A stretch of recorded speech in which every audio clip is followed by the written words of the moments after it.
Apakah para habaib itu semuanya keturunan Nabi? Apakah hanya gelar semata seperti halnya gelar ustadz, kiai dan sebagainya? Habaib itu istilah yang digunakan kepada orang-orang yang keturunan Nabi sallallahu alaihi wasallam. Apakah mereka semua keturunan Nabi? Wallahu alam, kita tidak tahu, kan ini berkaitan dengan sanad dan masalah kejujuran. Akan tapi memang habaib itu berbagai macam modelnya. Ada habib, jadi tidak otomatis orang menjadi keturunan Nabi langsung masuk surga. Tidak otomatis orang menjadi keturunan Nabi berarti maksum, tidak punya kesalahan. Nabi SAW pernah berkata tentang Fatimah, yang Fatimah ini adalah ibunya para habaib, karena hanya dari keturunan Fatimah lah yang merupakan keturunan Nabi. Ali bin Abi Thalib punya istri selain Fatimah.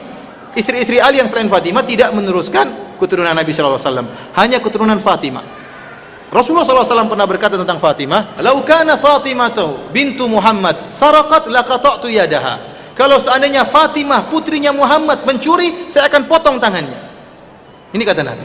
Rasulullah juga pernah berkata, "Ya Fatimah bintu Rasulillah sallallahu alaihi wasallam, salini min mali ma syi'ti la ugni anki minallahi syai'a." Wahai Fatimah putri Rasulullah, mintalah harta, saya akan berikan, tapi saya tidak bisa menyelamatkan engkau selamanya. Oleh karena tidak mesti keturunan Nabi kemudian jadi maksum masuk surga. Buktinya keturunan Nabi Nuh alaihissalam anaknya sendiri kafir. Tidak otomatis keturunan Nabi kemudian menjadi maksum dan masuk surga, enggak. Oleh karenanya habaib pun, keturunan Nabi pun bermacam-macam. Ada habib-habib Syiah, banyak habib Syiah. Kalau kita mengatakan habib pasti benar, kita bilang kalau begitu habib Syiah, karena habib Sufi juga menyerang habib Syiah. Kita bilang mana yang benar, habib Sufi atau habib Syiah? Di Madinah sana kalau ada orang Syiah yang pakai sorban hitam itu habib.